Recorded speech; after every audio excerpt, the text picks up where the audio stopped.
All right, let's talk about the Miami Hurricanes heading into another massive matchup. It seems like just a few days ago, the Miami Hurricanes handled Notre Dame to make their claim as one of the top college football programs in the country, but they got another big game that wasn't counted as a big game in the offseason, but they got South Florida. But ahead of this matchup, they got a lot of great news. We're seeing Coach Cristobal's vision come together both in the short, medium, and long term. It's a great sign for this Saturday. It's a great sign for the future. We'll get into that reporting in just 1 second. But first, I'm Nick, and this is Saturday Morning Inspection.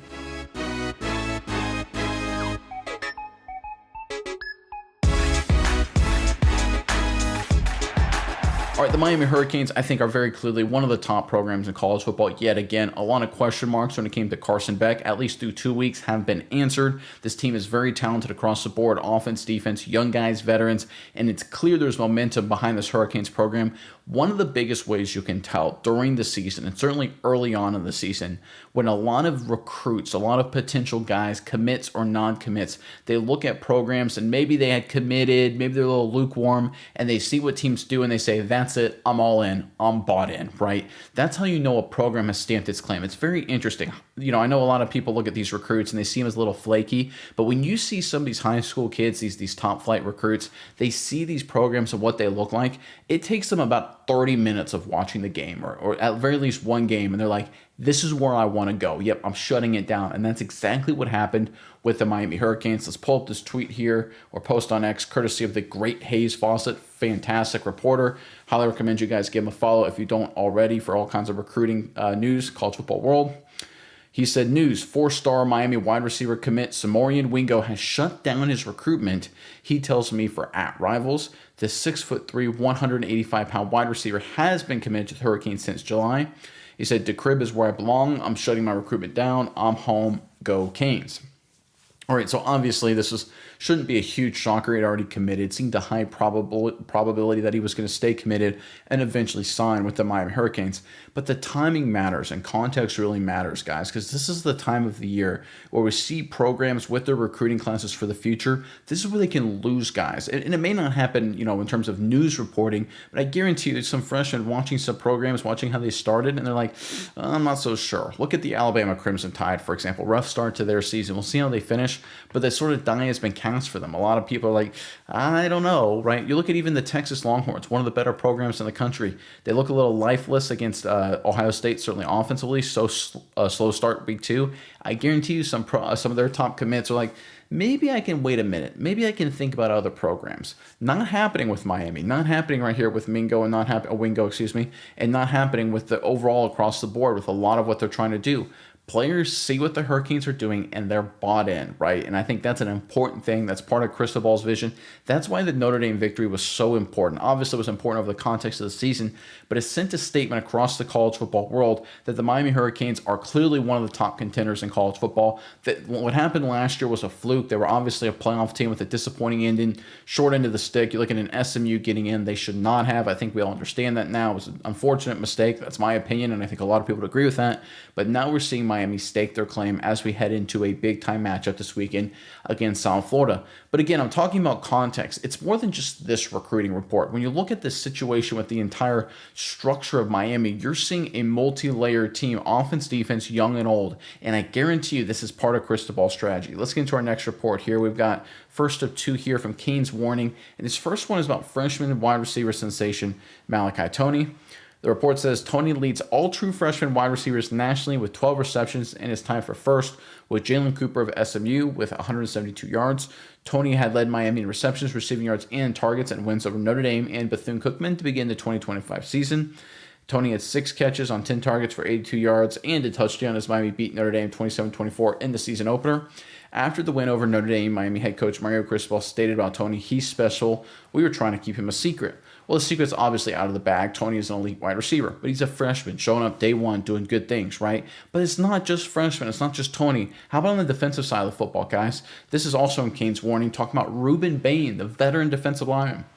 Miami defensive lineman Ruben Bain was first nationally with a 92.5 pass rush grade during week 2 from Pro Football Focus. Bain had 3 tackles, 1 tackle for loss, and 1 forced fumble as Miami beat Bethune-Cookman 45-3 to improve to 2-0. Bain has 9 tackles, 1.5 TFLs, tackle for losses, 1.5 sacks, 1 forced fumble, 1 interception, and 1 pass breakup in Miami wins over Notre Dame and Bethune-Cookman. His average of 4.5 tackles per game has Bain on pace to set a career high. He had 44 tackles, 12.5 tackles for loss, 7.5 sacks, 3 forced fumbles, and 1 pass breakup and 1 pass defended as a freshman in 2023. So what we're seeing here from the Miami Hurricanes is we're seeing a multi-layered approach, right? We're seeing everything come together, right? All these 3 reports that I just mentioned, they seem kind of like 3 different data points. It's all related. This is all Coach Cristobal's vision. Obviously, this is a good news that these players are playing well and building a lot of momentum heading into a big game against South Florida. We'll get more into that a little bit later, but I think we're seeing Coach Cristobal doing an incredible job. Again, a lot of people, some people were positive, some people were negative, some people were kind of lukewarm, waiting to see. We'll have to see how the 2025 season ends up for Miami, but this is clear when you look at all 3 of these data points. Recruiting in the future, recruiting on offense, recruiting and developing on defense. We're seeing everything to come together. This was Cristobal's vision that he started a couple of years ago, a continuous flywheel of talent coming in, developing more talent coming in, developing, bringing in more talent coming in, developing, and so on and so forth. We are seeing the Hurricanes very slowly and methodically have their vision implemented. It's going to feel like an overnight success. It's going to feel like, wow, Miami's back to being a top 3 program again, and it's going to feel like they're going to be there that way for a long time. How did Cristobal just get this switch flipped? It took years. Ruben Bain, he's on a true freshman this year. Malachi Tony is a true freshman, but it needed transfer players. You look at, of course, Wingo, wide receiver, big-time wide receiver, shutting down his commitment. You have good players. They do good things. They attract good recruits. You develop those recruits. They become good players. They do good things. They attract more recruits, and the flywheel continues. That is how you win consistently in big-time college football, and that's what Mario Cristobal is doing, and he's doing an incredible job executing on his plan. It's going under the radar right now, but really, kudos so far to Mario Cristobal and his staff in Miami. All right, we got a little more to get to, but first, Hurricanes fans, in the comment section below, obviously a sneaky, interesting matchup this weekend. 2 ranked teams, Miami and South Florida. No one saw that coming.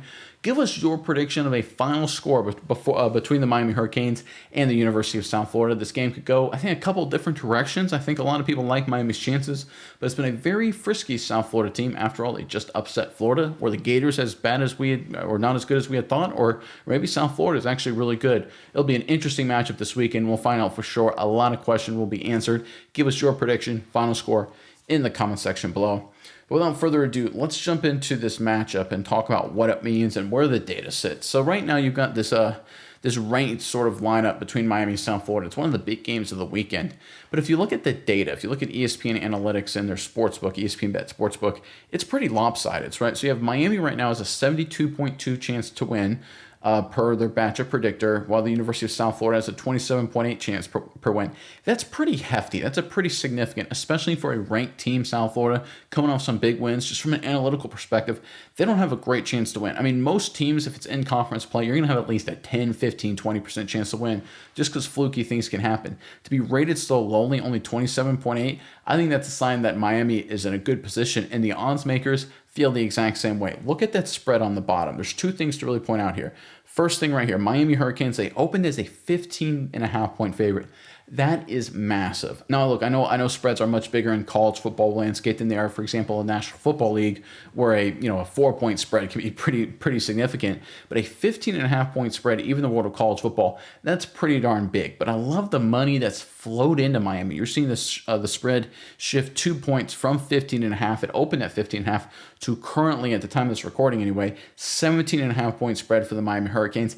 That is a sign that a lot of dollars is flowing to Miami, or at least it's weighted very much in Miami in terms of the cash flow. No one is going to South Florida, or if money's going to South Florida, a lot more is going to the Hurricanes. So we're seeing the sports books, they gave Miami a big advantage. When they set these odds, right, when they set a 15.5 point spread, like that's what they're trying to do there is they're smart money. They know what they're doing here, but they're trying to make sure, okay, let me make a team a certain favorite so that we get an equal amount of betting roughly on both sides of the spread.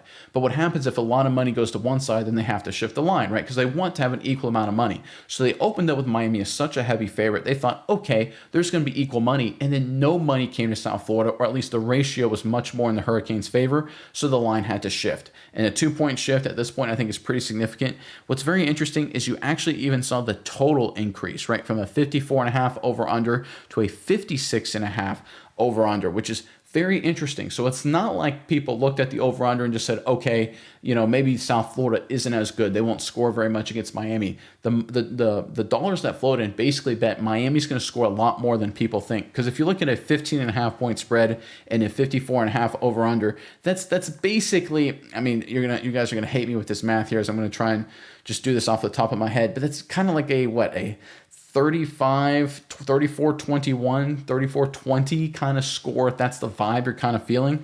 But the fact that the spread increased by 2 points and the over-under also increased by 2 points, they're not saying that South Florida is going to score less. They're saying Miami's going to score more, which again is a good sign for the Hurricanes. So obviously this is a good indication for the matchup this weekend. Obviously the teams have to duke it out. You don't win a game based on the odds predictors or the analytics. You win the game based on execution. So Miami's going to have to do that. But I think this is a good sign for the Hurricanes that at least the smart money in the sports books are behind them. But regardless of what happens this weekend, I think Miami will win, and I think they'll win decisively. It's clear Cristobal has done an outstanding job, right? It's all part of his strategy, what he's been doing, the flywheel effect. We talk about it all the time on this channel.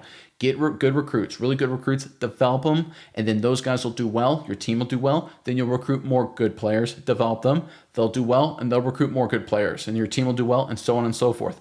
Ruben Bain sees Miami doing better under Cristobal, comes to the Hurricanes, starts doing well, team does better. Tony sees the Hurricanes doing well last year, wants to go there, develops short time as a freshman, ready to start, starts doing well. Then you see another receiver, see all these guys doing well, see defense, offense, Tony doing well, Hurricanes doing good as a team, winning. Now he wants to shut down his recruiting, secure his commitment. It's the flywheel effect in action, and it's a great job by Mario Cristobal. It's going under the radar, but I think it's really important to highlight it. Again, I think this Miami team is dangerous the rest of the way. They have to execute, they have to find a way to get it done, but at least the strategy from Coach Cristobal's perspective is being executed on at a very, very high level.